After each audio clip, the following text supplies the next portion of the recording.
not going anywhere until I find out who took the game. Which one of you was it? It was her. I saw her put it in her backpack yesterday before we left. No, I didn't. He's lying. Silence! You think you can just take whatever you want from my classroom? Well, now you will pay. r/Entitled Parents. Our first story we'll be reading today. Entitled teacher joins forces with my bullies and gets owned by my superhero mom. From user, it's Peachaboo. After that, my mother will not give me my college fund. From user, Chaotic. And then we'll be wrapping up with, my entitled mom wants me to skip the shipping academy. From user, Case IH Geek. Thank you to our authors for letting us read your stories. And if you're an author who would like me to read your stories next, please submit them to the r/Mr. Reddit subreddit. And if you're new, don't forget to subscribe and turn on notifications for new stories from Reddit every single day. Entitled teacher joins forces with my bullies and gets owned by my superhero mom. Hi, Mr. Reddit. I've been following your channel for a while now, and your videos really help me get my day started off with a smile. And I would be more than thrilled if you could possibly feature this in one of your videos. Please be advised, this will be a long post, so grab yourself a drink, sit back, and enjoy the story. Long-time lurker, first-time post ever on Reddit.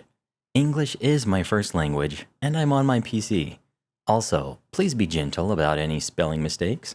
This story took place a long time ago, so I will describe it to the best of my ability. Backstory. When I was in school, I dealt with a lot of issues ranging from ADHD, anxiety, depression, and an anxiety-linked condition that resulted in me losing my hair. Due to this, I had many bare spots in my hair that most of the time I was able to cover by putting my hair in an updo, but there were other times it was so bad that I had to have special permission to wear a hat to school to cover up the damage. Because of this, I was severely bullied by my peers on a daily basis through grade school to high school, but by far, middle school was the worst of it. Every single day, I would be stalked down the hallways by my bullies from class, to enduring treatment, from getting my books knocked out of my hands, being called numerous mean names, and even being tripped and pushed to the hard tile floor, along with various other things. There were even times where I wasn't even safe from it at home, due to many of the bullies living in my neighborhood, and any chance they got, they would torment me at home as well before being chased off. Our cast. We've got me, Peachaboo. We've got Mom, my superhero of a mother. Miss Trunch, the entitled parent. We've got Miss Honey, the nice teacher. We've got Ted, all-around horrible person, main bully. And we've got the principal. He was the okay principal, who after this incident was a huge ally. Our story. As I stated above, out of all the years I went through this, middle school by far was the worst, particularly 7th grade. Here where I live, a week or so before classes, we come to school for orientation to meet our teachers, get our schedules, school supply lists, so on and so forth. The day of orientation, I was already nervous at the thought of seeing my classmates, but my mother did what she could to soothe my nerves and told me not to worry, that she would be with me all the way. We made it to school, and after learning where my classrooms are, we go to meet my 2 teachers for the year. First, we came to my first teacher's classroom and met Miss Honey. She's all smiles and sunshine and makes me feel welcome, and even complimented me on my new glasses that I had just gotten a few days earlier, which made me smile from ear to ear. Next was Miss Trunch, and at first she didn't seem entitled at all. In fact, she even hit it off with my mom, who then had a bit of a heart-to-heart with her about the things I struggle with, including the relentless bullying. Miss Trunch, after listening to my mother's concerns, took my hands and reassured her with a smile and said, "Don't you worry about a thing. Your daughter is safe here with me and Miss Honey, and we will take very good care of her." After all the orientation was done, me and my mother left and went back to school shopping, and for the first time in a very long time, I was actually feeling positive about my first day of school. Little did I know that this feeling would be very, very short-lived.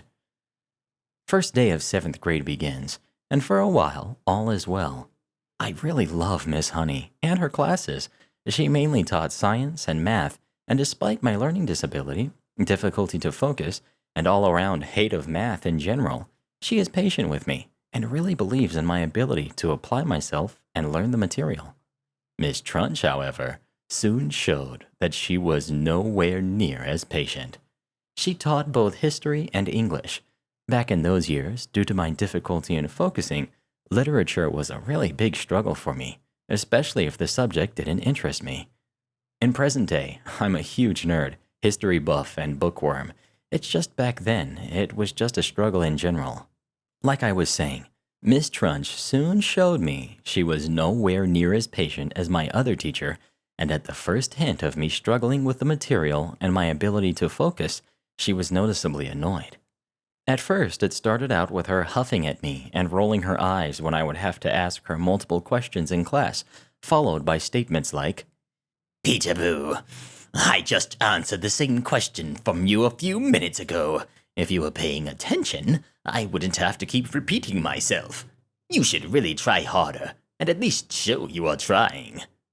When the words left her mouth, I was baffled and just sank back deep into my chair, utterly defeated, and stayed quiet for the rest of the class. Later, after school, when my mom picked me up from school, I told her about what happened with Miss Trunch, and for a split second, she frowned hard at it before quickly smiling at me and pulling me into a hug. "Don't worry, hon. I'm sure that she was just having a rough day. I know that you're trying your best, and that's what matters." Little did I know that after I told my mother about this, that she had her eye on Miss Trunch from that day on. For the next few months, the situation between me and Miss Trunch did nothing but gradually get worse, as did the bullying from my peers. The same kind of interactions between me and her happened multiple times in the same way. I would ask for clarification to help me understand. She would become frustrated and brush me off like I wasn't trying hard enough, and I would just sink in my chair, completely confused why she was treating me this way, when all I was doing was trying to understand. Things finally came to a head one day, and still to this day, I get angry thinking about it. That day, Miss Trunch was out for the day, and we had a substitute teacher, which quite frankly made my whole day. Instead of our normal class routine, we got to watch movies and have free time to read books of our choice or practice with grammar improvement games that we had gotten that year. Now, I loved these handheld grammar games. Every chance I could in class, I would tinker around with it, and it really started to help me too. So for the majority of class, I focused on the game, and as the class bell rang, I put it back in the drawer where it belonged. The next day, all heck broke loose. I walk into my English class with Miss Trunch, and she is standing at the front of the class with her arms across her chest, visibly angry, and shoots me a glare, snapping at all of us to take our seats. We all did as we were told, and took our seats before she went on to bark at us that the grammar learning tool was gone, and she wanted to know who the last person to use it was. This is when my bully capitalized on the opportunity. Ted. Peekaboo was the last person who used it before school was over yesterday, and I saw her put it in her bag before she left. I was completely dumbstruck at what he said. What? What are you talking about, Ted? I put it back where it belonged before I left. Liar! You're just trying to get out of trouble, and I wasn't the only one who saw you. Right after he said that, other members of Ted's crew spoke up, going along and agreeing with him like little sheep do. I stared at them in disbelief, on the brink of tears, before Miss Trunch's stern tone brought my attention back to her glaring at me. Peekaboo, I'm giving you one chance now to tell me where it is, or I'm going to have you suspended for theft of school property. But Miss Trunch, I didn't do it. I've never stolen anything in my life. She raises her hand to silence me. This is your last warning. Tell me the truth. Me, now visibly upset. But I really didn't do it. That's it! Miss Trunch reached out, grabbing my arm, and dragged me out of the classroom and then pushed me hard into the wall next to the door and then proceeded to get down on my level and look me right in the face. You are not allowed back into my class until you stop throwing a tantrum and decide to tell me the truth. She then left me alone there, slamming the door behind her. At this point, I was in full panic attack mode, sobbing and just completely defeated, and I cried it out. By far, this was one of the worst experiences in all of my years of school. It's bad enough to have a bully, but to have a teacher join in when they're supposed to be the ones teaching, guiding, and protecting you? It was completely devastating. I sat there after I couldn't cry anymore and got a clearer head and waited. Thankfully, my lunchtime period was right after this class, so I waited till the lunch bell rang and then went to eat.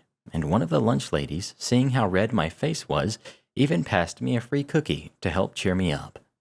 After lunch, I had 3 more classes, 2 without Miss Trunch and the last one with. Because I wouldn't admit to something I didn't do, Miss Trunch had me sit outside of the classroom till the final bell rang, which honestly at this point, I didn't mind.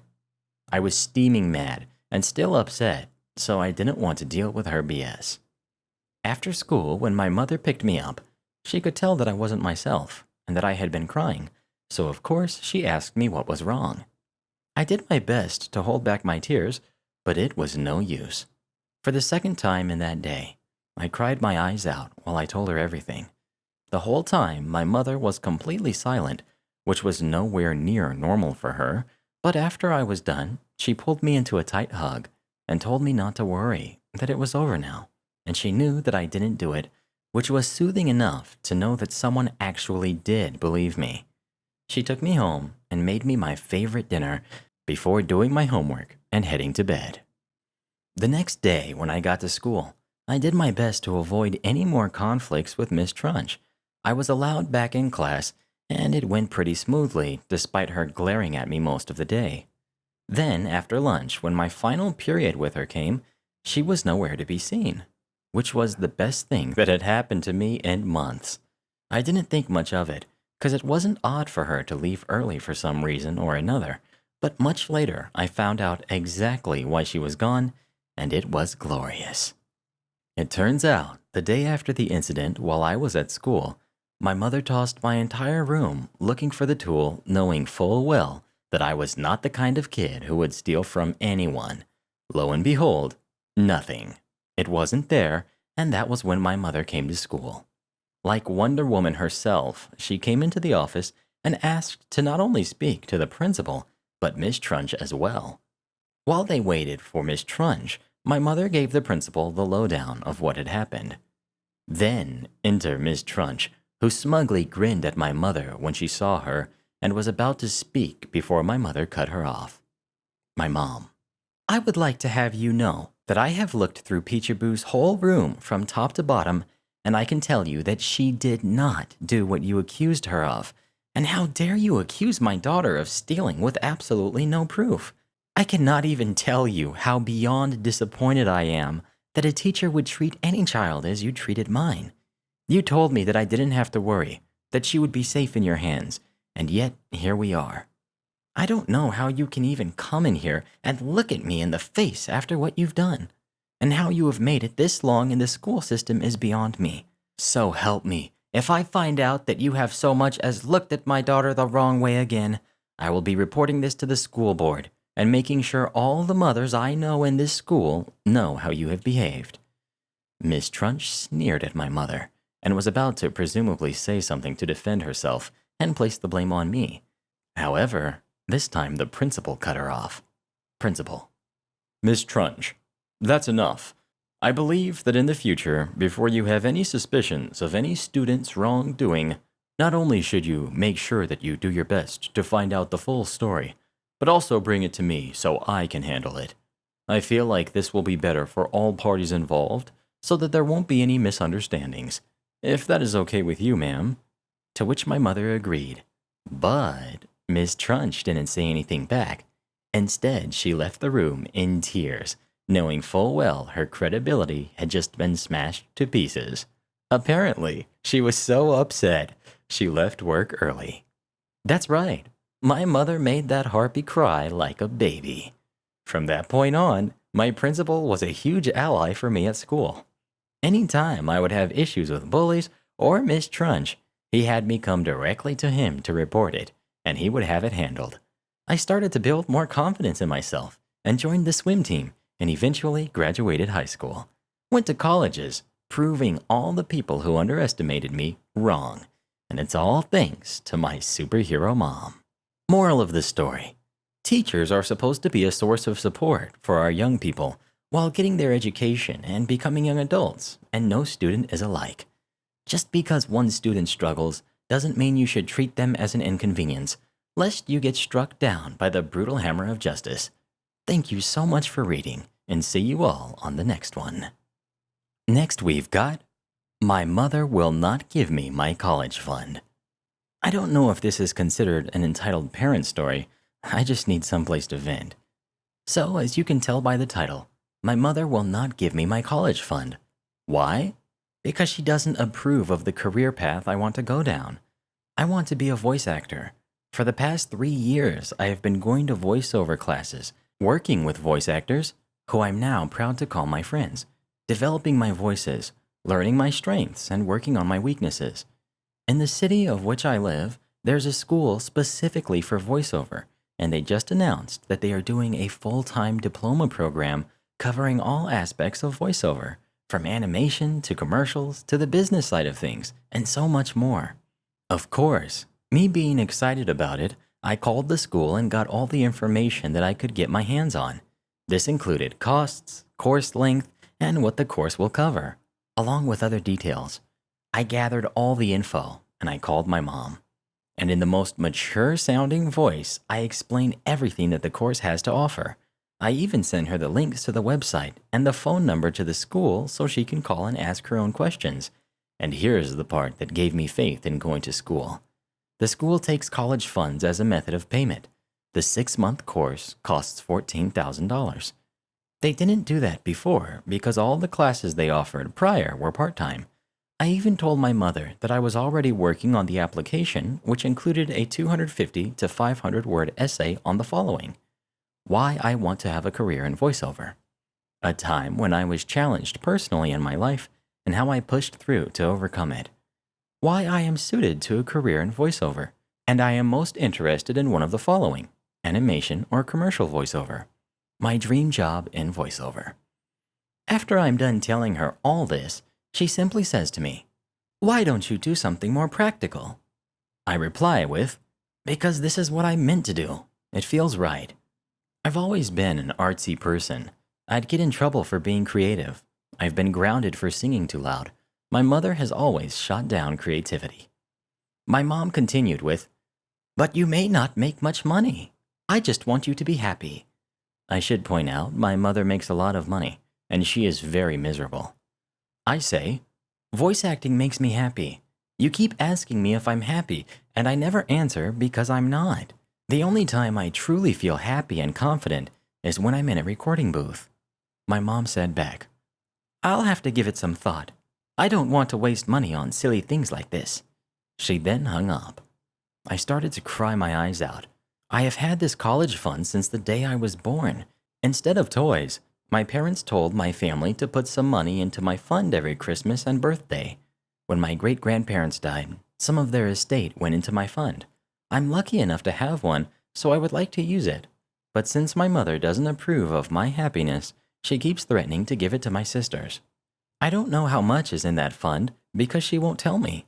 And the more I ask her about it, the more she evades the questions and the more I question its existence. I want her to be straightforward with me, but she never is. I finished my essay and will attach it below. I have never been so proud of anything else that I have made. I also sent a copy of it to my mother, hoping to change her mind. If I don't get my fund, I honestly don't know what I'm going to do. I have no luck. I was diagnosed with depression at age 8. I had to move from Calgary to Vancouver due to financial issues, and my mother wouldn't let me stay with her until I graduated because she couldn't handle me. And to top it all off, I got diagnosed with multiple sclerosis this year. As someone who has had no confidence for as long as I can remember, I have finally found something that I'm proud to talk about. I'm happy and confident when I step into that booth. I get to create things I thought only happened in dreams, and for the first time in my life, I wasn't told no. Instead, I'm told to slow down, speed up, and keep going. Never no or stop, and it feels amazing. Again, with my mother constantly putting restrictions and conditions on everything, I feel like I'm losing my mind. I haven't lived with her for over 8 years. She kicked me out when I was 12, and I'm now 20. The only reason I still talk to her is just in case something were to happen to my sisters, and I'm in need of my darn fund. I'm still going to pursue voice acting until the day I die. However, it's just going to take a lot longer to get my demo and everything done. Demos are expensive as heck, and guess what? The course gives you a demo of your choosing, and they do an agent showcase. I could leave the program with a diploma, voiceover, and even call an agent. It will cut my time down significantly, and I'll be able to get work faster. But until then, I'm just going to keep fighting her and slowly save up to accomplish my goals. And our final story of the day. My entitled mom wants me to skip the shipping academy. Good evening, Mr. Reddit. I've been following you on YouTube for a while, and I like your stories. This is the first time I'm posting a story here. This is going to be a long one. My first language isn't English, so please correct my spelling and grammar. I'm on my laptop. Edit in the end. Backstory. I'm a male adopted from Thailand to a very conservative Pentecostal family in Finland. I've also got an adoptive brother from Thailand. He is the golden child. My adoptive parents are farmers, and my life has been hard in my teens, and even as an adult. I ran away from home in 2003 and ended up working on a cruise ship until 2007. Cast. We've got Ralph. Me, the becoming sailor. We've got Mom, my adoptive mom. We've got Dad, my adoptive dad, the old sailor, not so entitled, but still. And we've got Chris, my childhood friend, only mentioned in the story. This is the story. It was after harvest time in September 2016. I came to my parents' farmhouse late in the evening for a snack and sauna. It had been a long day at the fields.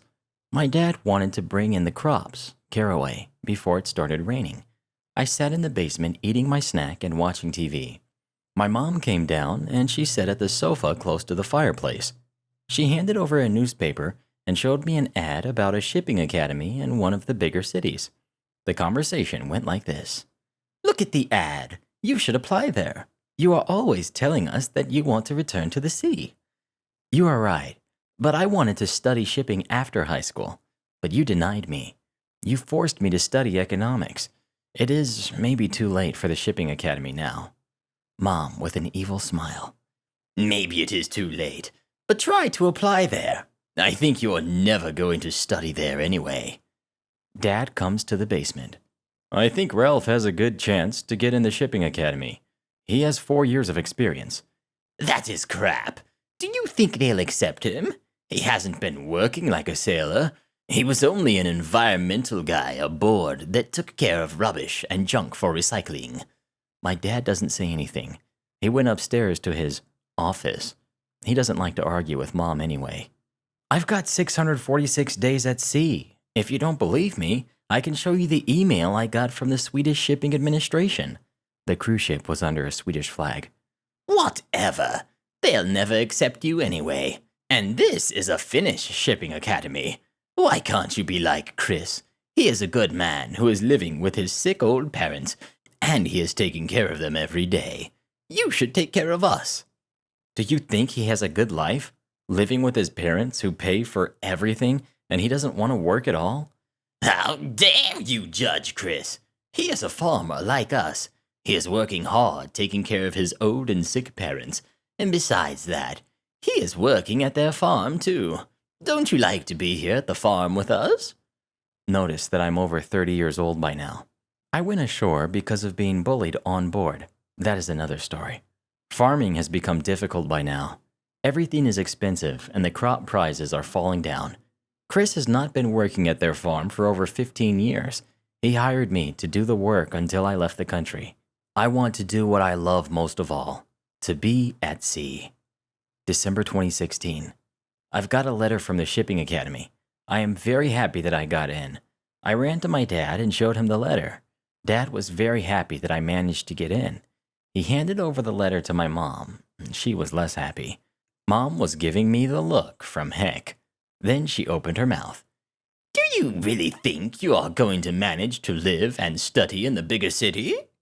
It's no problem. I've been living in Sweden for 15 years, and also in Norway for a while.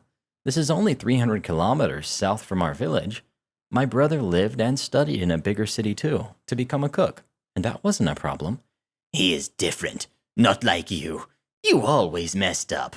I just told you that you should be like Chris. I don't know what I messed up. You messed up for me. I wasn't allowed to study what I wanted after high school, and for the last time, I don't want to be like Chris. Dad opens his mouth at last. He is red in the face, and he shouts to my mom. Don't you ever listen to other people? Everything is always about what you want. You forced him to participate in Sunday school, the youth group, and all that other stuff that he didn't want to participate in. Of course he became a rebel. The day came when I moved to the bigger city to study at the shipping academy. I've got new friends, and I met some old friends too. Mom calls me every now and then to remind me about how happy Chris is and how awesome her church is. Sometimes I don't answer her calls because I'm sick of her stories. It's like a CD player on repeat. Edit 1. I graduated November 21st, 2018. Watchkeeping engine. Dad was very proud. I've got a job at a cargo ship this year, 2019, and I'm doing good. Edit 2. If parents don't let their kids study what they're interested in, that kid will be rebellious. This is what happened to me, and I'm still getting a lot of crap for that. And now for our Regenerals of the Day. Monthly Gaming, Infamous, The Josh, and Keaton88. Become tomorrow's Regenerals by dropping as many Rees as you can in the comments below.